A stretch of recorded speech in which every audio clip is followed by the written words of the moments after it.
Hi అందరికీ, Ramadevi cooking ఛానల్కి అందరికీ స్వాగతం. ఉల్వచారు ఎట్లా చేసుకుందామో చూద్దామా. ఉల్వచారు చేసుకుందాం మనం. ఇప్పుడు ఇంత చింతపండు తీసుకుంటున్నా నేను.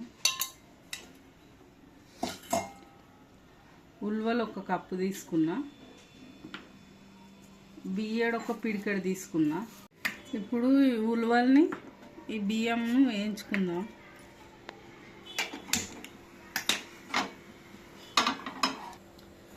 కొన్ని ధనియాలు కూడా తీసుకుంటున్నా నేను. ఫస్ట్ ధనియాలు వేయించుకుందాం.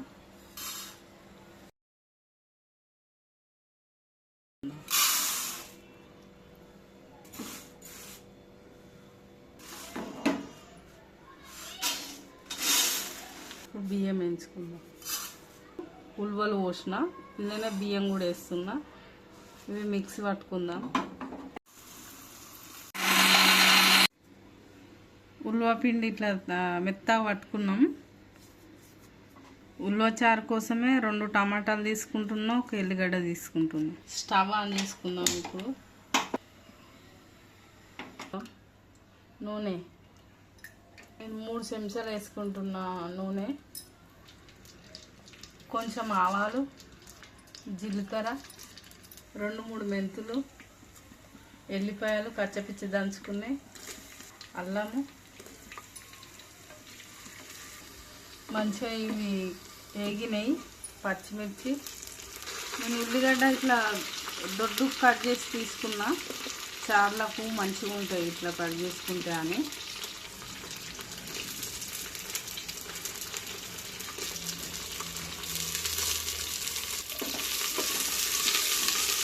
కొంచెం ఉప్పు వేసుకుంటున్నా, కొంచెం ఇంగు వేసుకుంటున్నా నేను.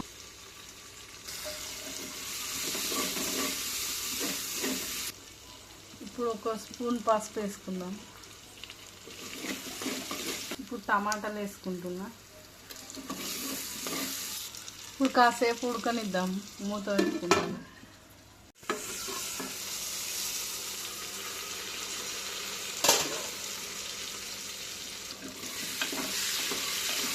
ఉల్లిగడ్డ మంచిగా ఫ్రై అయ్యింది.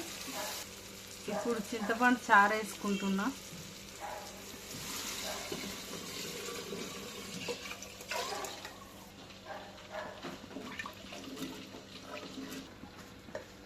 ఇప్పుడు సరిపోను కారం,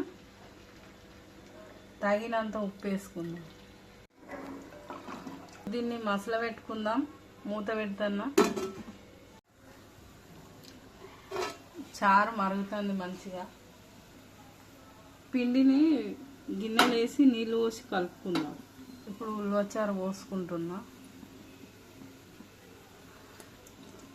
పోసుకుంటూ ఇట్లా కలుపుకోవాలి.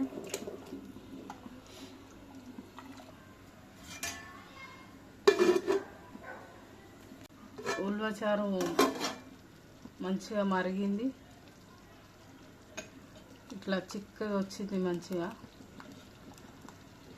పిడికెడు బియ్యం ఎందుకు వేసుకున్నా అంటే ఇట్లా చిక్కగా రాని. ఇప్పుడు కొత్తిమీర వేసుకుందాం. ఇప్పుడు స్టవ్ బంద్ చేసుకుందాం.